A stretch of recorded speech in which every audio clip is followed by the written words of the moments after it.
Ishxonani o'zi ham teplitsa qilib yubordim. Bitta pomidor olib kelib ekkandim, aynan ko'payib ketdi. Bitta, ikkita, 3, 4ta. Mana yerda ham bittasi tayyor bo'lyapti. Buni ham hozir o'tkazib, bular уже gullab qolgan.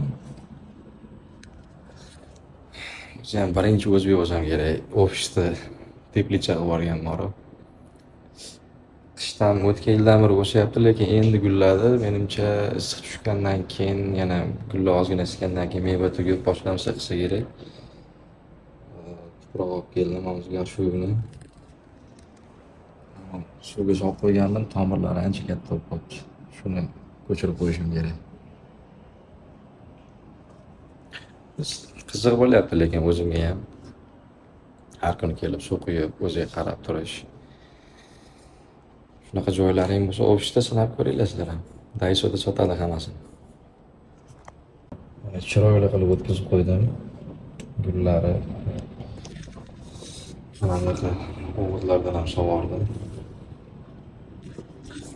Endi meva tukkanda yana bir videoga olib qo'yaman, xudo xolisa. O'zlaring bir baho berasizlar.